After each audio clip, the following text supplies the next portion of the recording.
Welcome to NTV business. నేను మీ భవ్య.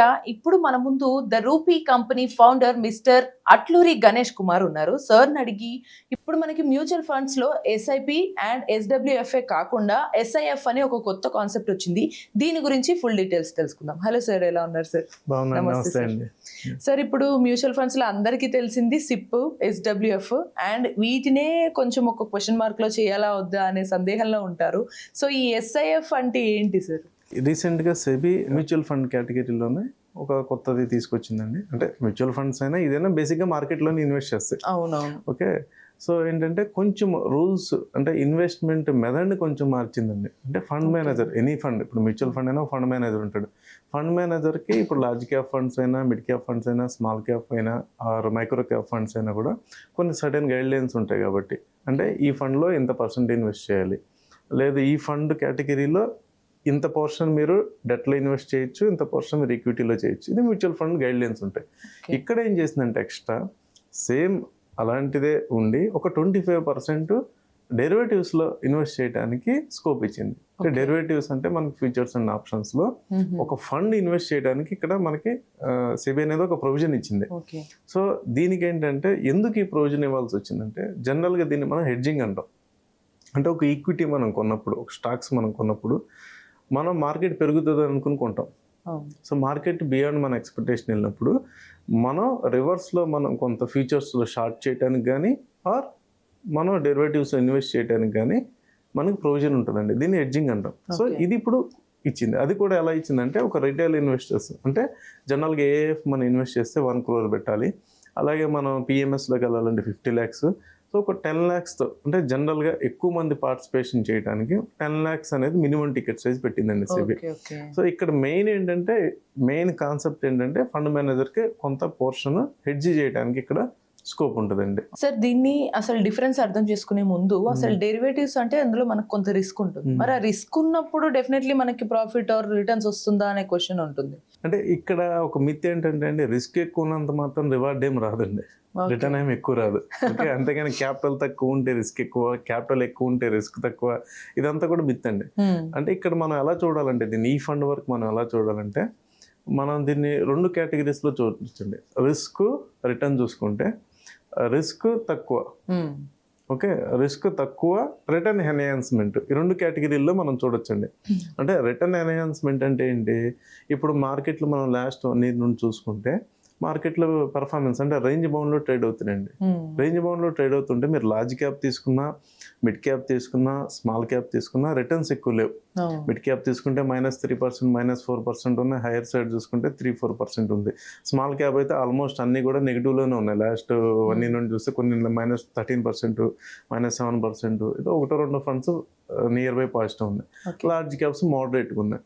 అంటే ఏంటి, ఇక్కడ మనకేమవుతుంది, రిటర్న్ ఎన్హాన్స్మెంట్ అనేది మనం చూడాలి. అంటే ఈక్విటీ మార్కెట్ అనగానే ఏమవుతుంది, రిటర్న్స్ జనరల్గా ఎవరైనా రిటర్న్. సో రిటర్న్ కొంచెం మనం ఎక్స్ట్రా ఇవ్వగలమా, ఎలా ఇవ్వగలం ఎక్స్ట్రా రిటర్న్? మరి ఈక్విటీ మార్కెట్స్ అయితే పర్ఫామ్ చేయట్లా. సో నా ఈ 25%తో నేను హెడ్జింగ్ చేసి సో రిటర్న్ అనేది కొంచెం కన్సిస్టెంట్గా జనరేట్ చేయగలను. అంటే ఇక్కడ రిటర్న్ ఎన్హాన్స్మెంట్ అంటే మనం డోంట్ ఎక్స్పెక్ట్ 30%, 40% అట్లా కాదు, బ్యాలెన్స్ చేయడం. ఇప్పుడు సపోజ్ ఒక రేంజ్ బౌండ్ మార్కెట్ ఉండొచ్చు, కొంత బేర్ మార్కెట్ ఉండొచ్చు. బుల్ మార్కెట్ లో రిటర్న్స్ వస్తాయి మనకి తెలుసు. ఇక రేంజ్ బౌండ్ మార్కెట్స్ లో కూడా రిటర్న్స్ కొంచెం ఎన్హాన్స్ చేయడం అనమాట. అలాగే రిస్క్ ని కూడా రిడక్షన్ చేయడం. అంటే నాకు రిస్క్ ఎక్కువ పడుతుంది, అంటే మార్కెట్ పోర్ట్ఫోలియో డౌన్ అయిపోతుంది 30-40%. ఆ టైంలో కూడా నేను దాన్ని తగ్గించగలను.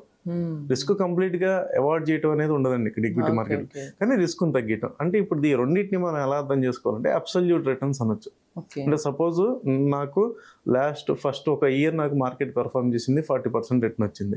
సెకండ్ ఇయర్ మార్కెట్ పెర్ఫార్మెన్స్ తగ్గింది 15% వచ్చింది. థర్డ్ ఇయర్ పెర్ఫార్మెన్స్ లో మార్కెట్ నెగిటివ్ లోకి వెళ్ళింది -20% ఉంది. యాజ్ ఎ హోల్ గా మీరు తీసుకుంటే ఎవరైనా ప్రాఫిట్ ఒక 13%, 15% మీరు రిటర్న్ లో ఉంటారు. కానీ ఒక ఇయర్ ఆన్ ఇయర్ మీరు చూసుకుంటే ఒక ఇయర్ మీరు కంప్లీట్ గా నెగిటివ్ లో ఉండొచ్చు. కానీ ఇప్పుడు ఈ రిస్క్ రిడక్షన్, రిటర్న్ ఎన్హాన్స్మెంట్ వల్ల ఏంటంటే అబ్సల్యూట్ రిటర్న్ అనేది మెయింటైన్ చేయడానికి ఒక స్కోప్ ఉంటుంది ఫండ్ మేనేజర్ కి. Again it is a fund manager call. Okay, అంటే మళ్ళీ అంత మైనస్ అయ్యో నెగిటివ్ లేకుండా కొంత మేనేజ్ చేయడానికి. ఇప్పుడు మీకు పెన్షన్ ఫండ్స్ ఉంటాయి, pension funds are forced to give some standard returns. అలాంటప్పుడు ఏమవుతుంది, ఇక్కడ మీకు ఎక్కువ అంటే ఇప్పుడు మేబీ ఇది 11-12% రావచ్చు, కానీ మీకు కన్సిస్టెన్సీ మెయింటైన్ చేసింది అనుకోండి, అది అది అంటే ఇన్వెస్టర్స్ ఒకేసారి 40-50% అనే కాకపోయినా ఇచ్చేది అదే 10 or 15% ఇస్తూ మార్కెట్ బాగున్నప్పుడు ఎక్కువ రావచ్చు. మార్కెట్ బాగున్నప్పుడు కూడా నెగిటివ్ లో కాకుండా at least suppose other funds are performing, other mutual funds are performing -10% లో లెటర్స్ ఇష్యూ, అట్లీస్ట్ ఈ ఫండ్ ఒక 3% ప్లస్ లో ఉందనుకోండి, హెడ్జ్ చేయటం వల్ల మనకి అది బెనిఫిట్ అవ్వచ్చు. సో దీన్ని మనం అబ్సల్యూట్ రిటర్న్ అంటాం. సో ఈ అబ్సల్యూట్ రిటర్న్ మెయింటైన్ చేయడానికి ఫండ్ మేనేజర్ కి ఒక స్కోప్ ఉంటుంది. అగైన్ ఇక్కడ ఏమవుతుంది, ఇప్పుడు ఇక్కడ ఇంకోటి ఉందండి, ఇక్కడ వీళ్ళు ఒక ఏఎంసీకి అంటే ఒక ఏఎంసీ అంటే ఒక ఫండ్ హౌస్ కి 7 ఫండ్స్ వీళ్ళు తీసుకురాగలరు. అంటే 7 డిఫరెంట్ కేటగిరీస్ లో వీళ్ళు తేగలరు, equity, hybrid and debt. So SEBI ఏం చేసిందంటే 3 కేటగిరీస్, ఈ 3 కేటగిరీలో ఈక్విటీలో మీరు 3 రకాలైనటువంటి ఎస్ఐఎఫ్లు తీసుకురావచ్చు, హైబ్రిడ్ లో మీరు 2 తెచ్చుకోవచ్చు, డెట్ లో మీరు ఇంకో 2 తెచ్చుకోవచ్చు అనేది ఇచ్చింది. అంటే మీరు అడగచ్చు డెట్ లో రిస్క్ ఏముంటుందండి, డెట్ లో కూడా ఇప్పుడు మనకేంటి వాళ్ళు బాండ్స్ లో ఇన్వెస్ట్ చేస్తారు. సో ఇంట్రెస్ట్ రేట్స్ వల్ల ప్రైజెస్ అనేవి వేరీ అవుతుంటాయి. సపోజ్ ఈ రోజు నేను ఆర్బీఐ రేట్ కట్ ఇస్తానని నేను ఎక్స్పెక్ట్ చేస్తున్నా, కానీ రేట్ కట్ ఇవ్వాల.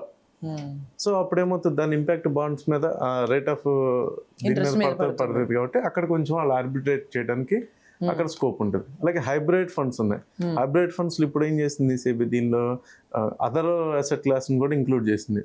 సో ఫండ్ మేనేజర్ అక్కడ గోల్డ్ మీద చేయొచ్చు, కమోడిటీస్ మీద చేయొచ్చు, అలాగే రియర్స్ పెట్టుకునే ఛాన్స్ ఇచ్చింది, ఇన్వెట్స్ పెట్టుకునే ఛాన్స్ ఇచ్చింది.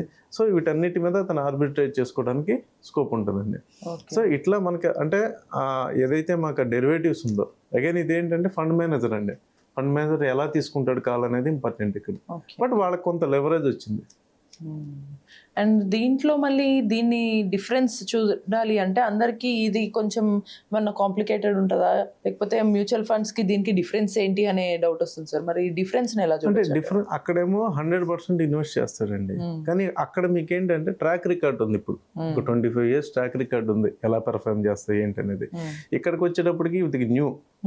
సో ఇది అగైన్ ఏంటంటే ఆ హెడ్జింగ్ అనేది ఫండ్ మేనేజర్ కాల్, ఇది వాళ్ళు ఎంతవరకు దీన్ని పెర్ఫార్మ్ చేయగలరు, నిజంగా ట్రెడిషనల్ గా మ్యూచువల్ ఫండ్స్ ఇచ్చే రిటర్న్ కన్నా ఎక్కువ ఇవ్వగలరా, లేదు వీళ్ళు చెప్తున్న అబ్సల్యూట్ రిటర్న్ మెయింటైన్ చేయగలరా అనేది మనం కూడా చూడాలండి. ఓకే, అది మనకి ఇంకా కొంత జర్నీ అయితే కానీ తెలియదండి. అయితే ఇక్కడ ఒకటి ట్యాక్స్ పరంగా రెండింటికి పెద్ద డిఫరెన్స్ ఏం లేదు. రెడీమ్షన్ పరంగా కూడా చూసుకుంటే ఈక్విటీ రెడీమ్షన్స్ అనేది వీక్లీ 3 times అది వాళ్ళు మెన్షన్ చేశారండి, రెడీమ్ చేసుకోవచ్చు అని. హైబ్రిడ్ అయితే 2 times, డెట్ అయితే వీక్లీ వన్స్ రిడీమ్ చేసుకోవచ్చు, అంటే పేఅవుట్ తీసుకోవటం, అక్కడ మనం ఇన్వెస్ట్ చేసాం తీసుకోవటం. ఇప్పుడు మళ్ళీ దీన్నే సార్ ఎస్ఐఎఫ్ ని ఒకవేళ ఎగ్జాంపుల్ ఒక 10 lakhs ఉంది అనుకుందాం, ఆ 10 lakhs ని ఎలా ప్లాన్ చేసుకోవచ్చు అంటారు ఎస్ఐఎఫ్ లో? 10 lakhs అనేది మినిమం సైజ్ అండి. ఓకే, ఈ 10 lakhs ఏంటంటే మీరు ఇప్పుడు మార్కెట్లో ఏంటంటే ఒక 5 or 6 వచ్చినాయి అంతే ఎస్ఐఎఫ్లు, ఇంకా అన్ని ఫండ్ హౌసెస్ ఇంకా రాలేదు. ఓకే, ఎడల్వైజ్ ఒకటి, ఎస్బీఐ ఒకటి ఇట్లా వచ్చినాయి. అయితే ఒక్కొక్క ఫండ్ ఒక్కొక్కటి రిలీజ్ చేసింది ఇప్పటికే. ఓకే, వాళ్ళు ఇంకా సపోజ్ ఆ ఫండ్ హౌస్ 7 వరకు రిలీజ్ చేయొచ్చు. అంటే ఆ 7 మీరు ఈ 10 lakhs స్ప్లిట్ చేసుకోవచ్చు.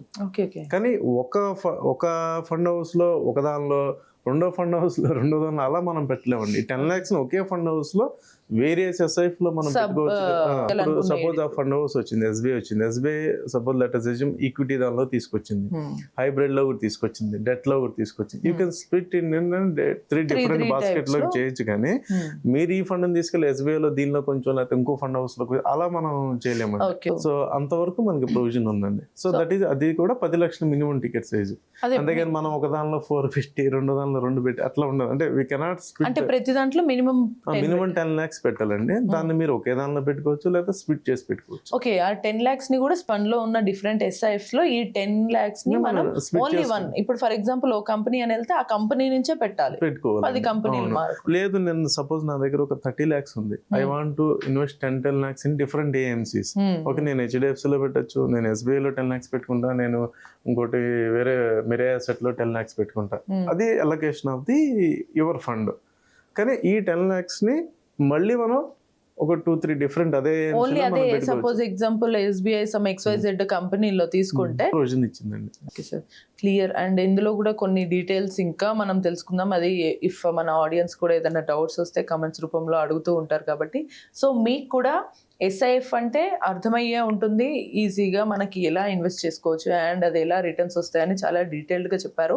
స్టిల్ మీకు ఏమైనా డౌట్స్ ఉంటే కమెంట్ అయితే చేయొచ్చు. నెక్స్ట్ ఎపిసోడ్లో తెలుసుకుందాం. And then keep watching NTV business.